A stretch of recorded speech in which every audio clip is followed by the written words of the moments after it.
Yo guys, I'm HP, this is Dr. Pink, and today we're gonna heal your timing issues in rock guitar. So the topic today is rock guitar basic alternate picking.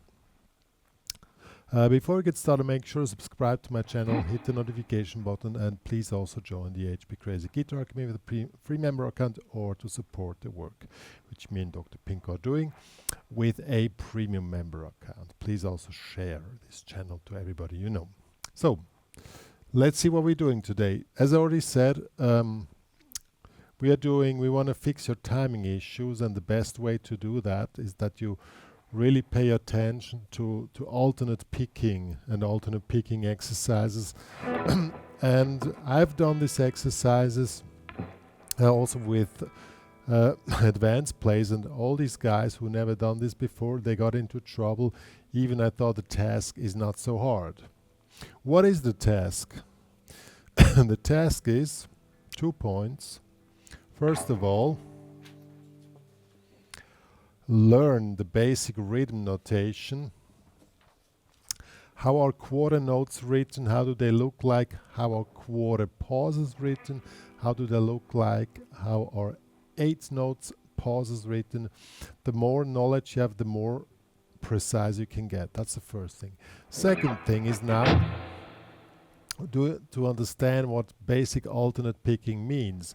If you have a tune, let's have a prepared one here for this matter. It's quite slow, so you can really focus on what we need to learn. So this is the tempo. 1, 2, 3, 4. 1, 2, 3, 4. 1. So you first pick the tempo. Pick it up with your foot, which you don't see here. That's why I've moved the body a little. You can also move your body. Pick up the tempo. And now comes the trick. Your picking hand also makes this movement. So, and it's synced with your foot, which you don't see here now. Just 1, 2, 3, 4, 1, 2. That's the first exercise. 1, 2, 3, 4. 1, 2, 3, 4. So, that's the first thing. It's probably not so hard. Now it comes. Now try to make a solo based just on quarter notes. So you only play downstrokes and try to be as musical as possible. What does that mean? Even you're just playing quarter notes and you just focus on this one timing signature, still try to make music, and don't treat it as a stupid exercise. Treat it as you're making music. That's the big difference when you do this exercise, because this way you train yourself, first of all, to be musical, be creative, also have a nice tone, but also to be really precise. And first you need to do really the basic thing, and this is quarter notes. So this tune here is in E minor. So we're playing the E minor pentatonics here. I'm just taking the basic position here, and first you just play it up and down in quarter notes. Focus on the synchronization of your foot and your arm, that this is an automatism, that you build up this muscle memory in this automatism, that this goes automatically. Just tune in the song, then and also focus that you don't just, some guys would do like, that's not the way it's meant. Try to make it sound as nice as possible.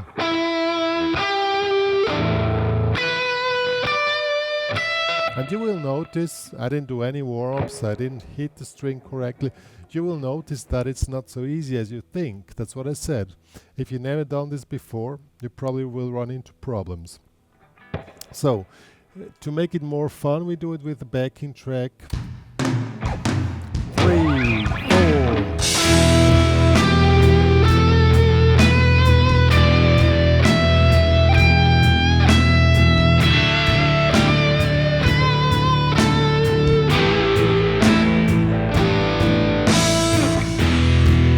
looks like nothing, but in fact, also try to make your vibrator as smooth and nice as possible. You can also work with pinch harmonics, but be as focus on the alternate picking movement, okay?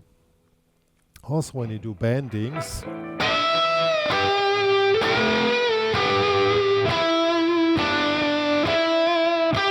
I'm really exaggerating it a little bit.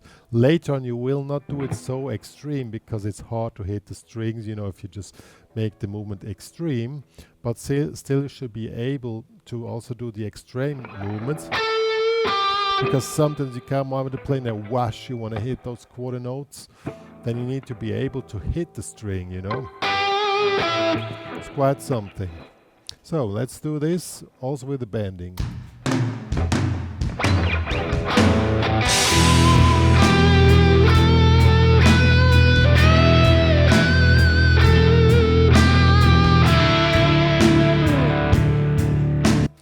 What you also can do is, instead of playing quarter notes all the time, you can prolong the notes, make them 2 beats long, 3 beats long, 4 beats long, as you wish.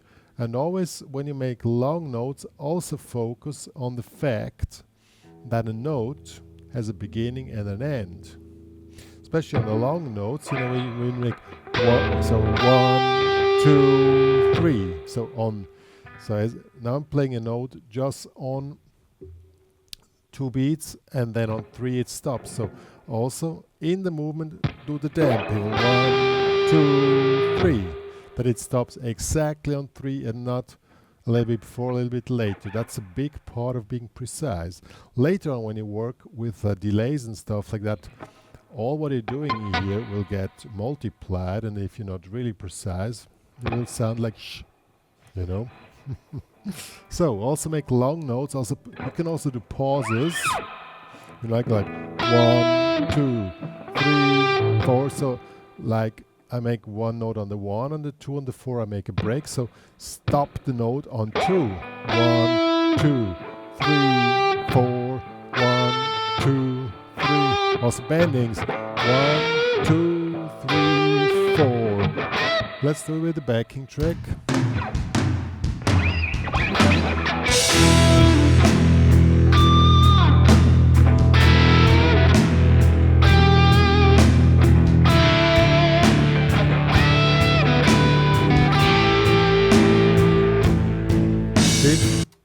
As I said, if you've never done this before, you will run into troubles, even if you're an advanced player, because it's a complete different perception of your playing, you know.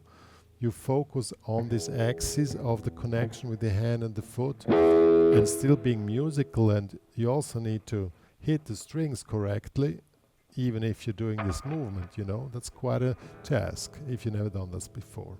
And also, and I really, really recommend this, learn rhythm notation.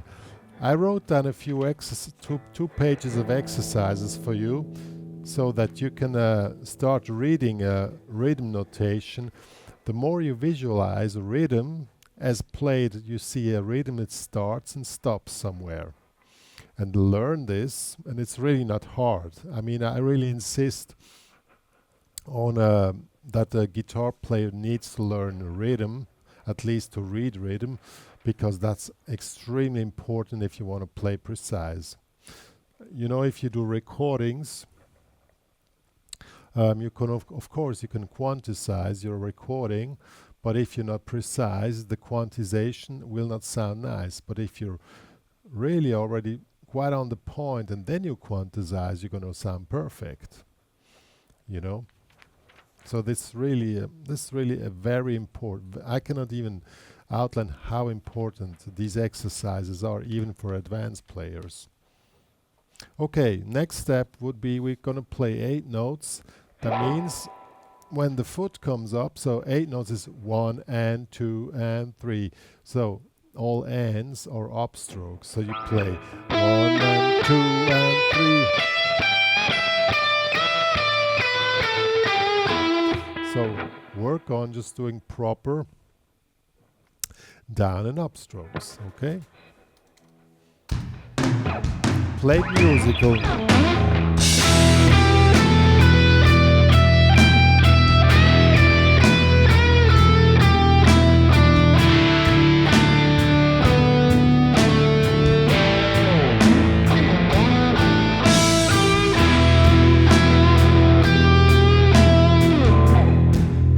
already tried to make music, work on your tone, even if you're playing exercises. And you know, even what I played, it was just an exercise. If you've played on 100 to 110 BPM, this sounds really cool, and you're really steady on the beat. Here we are much slower. I think it's 60 BPM because it's an exercise, so you can really focus on this stuff. What you also can check out is if you want to do a hammer on or pull off, so you can skip that one. As an example, if you're going to do a pull off, so 1 and 2, then you even still do the movement, but you also do the pull off, and you're back on the beat, or with the thing on the next note. So 1 and 2 and 3 and 4. That's also something to consider. Even if you're doing a pull off, the alternate picking, the perception of this axis still remains.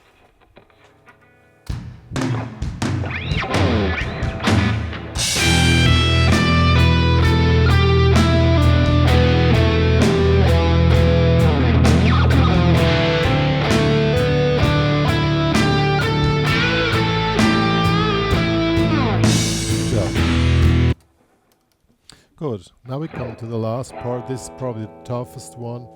Now we just play upbeats.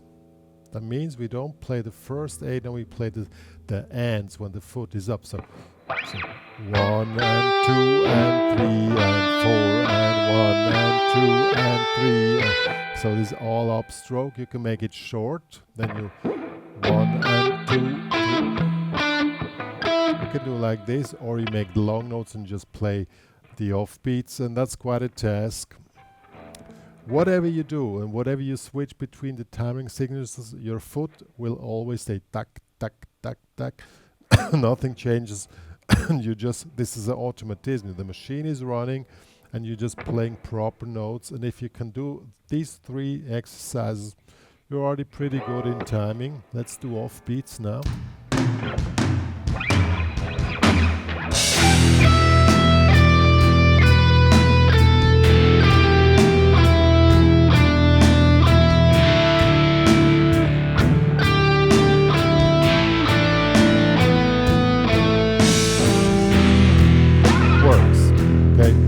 Of course, you will never play such a long figure only with offbeats. Maybe in reggae, yes. So the cool thing is now you can mix these figures up, and then you're already pretty much sounds are really good. If you learn to do this exercise in musical, you'll be able to record a good solo, or in a band situation, which sounds solid and is really precise. And that's what we want. So let's do a combination.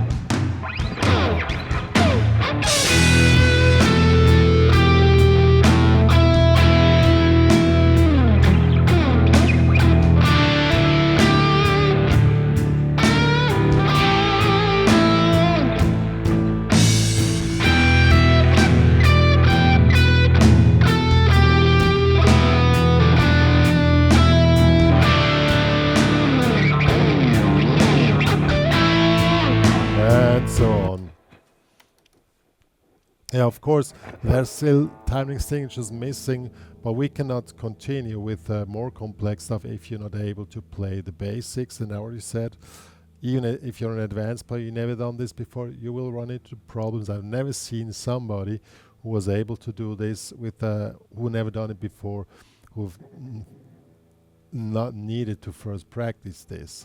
And it really makes sense. I mean, you will not do it so extremely stiff as I just showed now later on in the practical use, but as I already said, it trains your memory or your automatism to start to really play precise. And what really helps, and I really cannot highlight how much I recommend this, learn rhythm notation. You can download these examples here, or write your own examples, whatever you want, and then start to, you see rhythm and you know how it sounds alike, and this also helps a lot that you get more precise. This stuff, the backing track plus these exercises, are available in the HPCrazy Guitar Academy. Please join there. Become a premium member in order to support the work which me and Dr. Pink are doing for the guitar community. Please also share the knowledge that me and Dr. Pink are existing, and keep it going, practice, enjoy guitar playing, and me and Dr. Pink, we are here for you guys to take you to the qualm of guitar playing. Yo!